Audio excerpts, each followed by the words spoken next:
continue to promote a demonstrably false narrative is alarming. The findings of the special counsel conclusively refute your past and present assertions and have exposed you as having abused your position to knowingly promote false information, having damaged the integrity of this committee and undermined the faith in the United States government and its institutions. Your actions, both past and present, are incompatible with your duty as chairman of this committee, which alone in the House of Representatives has the obligation and authority to provide effective oversight of the U.S. intelligence community. As such, we have no faith in your ability to discharge your duties in a manner consistent with your constitutional responsibility and urge your immediate resignation as chairman of the committee.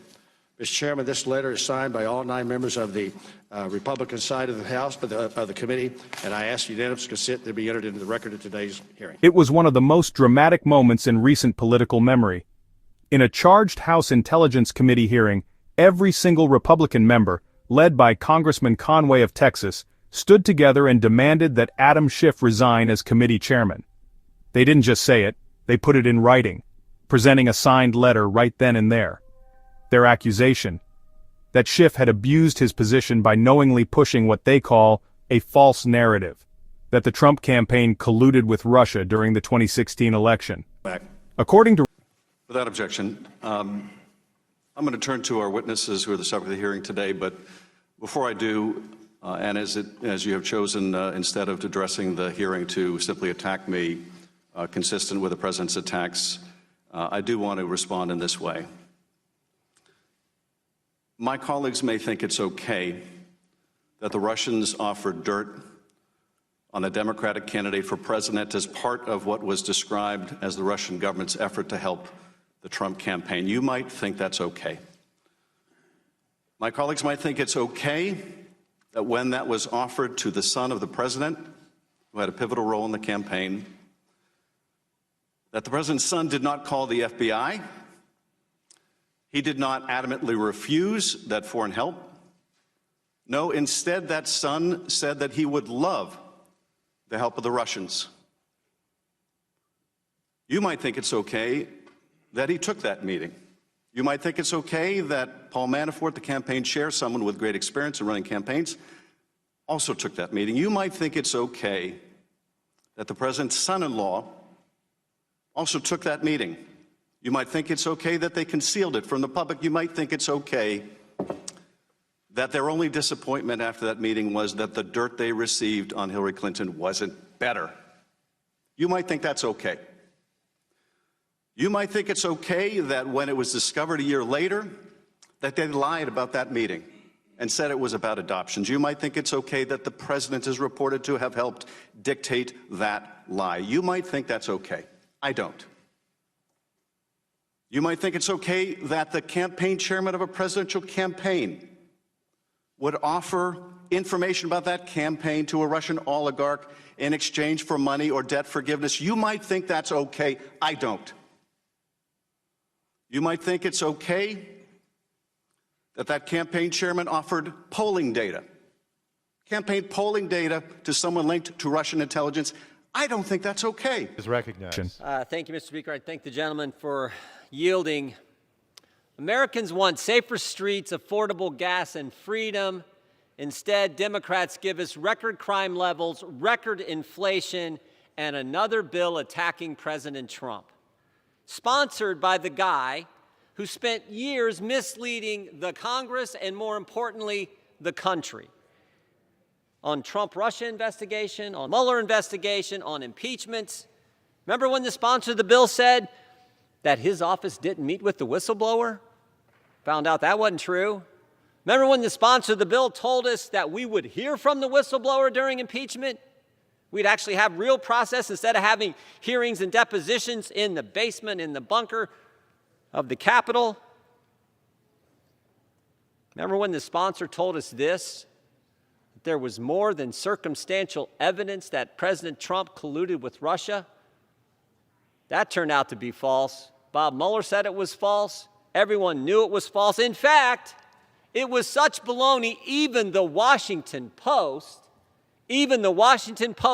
has had to retract and change things from stories because they said, oh, yeah, there was a lot of false information in that dossier that they used to go spy on President Trump's campaign. And I think this is important to understand. sponsored this legislation wasn't just any member of Congress, Mr. Speaker. He wasn't just any chairman of a committee in Congress. He was the chairman of the Intelligence Committee, the committee that gets additional information from anyone else in the country making those claims that were not accurate. So maybe instead of having another bill that attacks President Trump because Democrats are afraid he's going to run and he's going to win in 2024, so they want to do everything they can to attack him. Maybe instead of another bill attacking President Trump, we should actually focus on things that the American people care about. You know, you can attack President Trump all you want. I know one thing. A year ago, the border was secure. Sure was. A year ago, cities were safe. Safer than they are today. A year ago, we didn't have a 31-year high inflation. We actually had wages going up, real wages.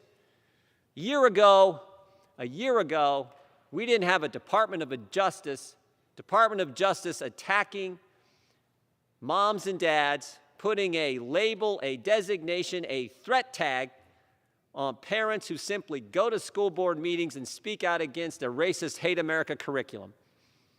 No, we didn't have that a year ago, but you guys can keep attacking the president all you want, not addressing the issues that the American people care about. We're going to speak about the issues they care about. We're going to try to do everything we can to slow down your crazy agenda that is driving up the price of everything.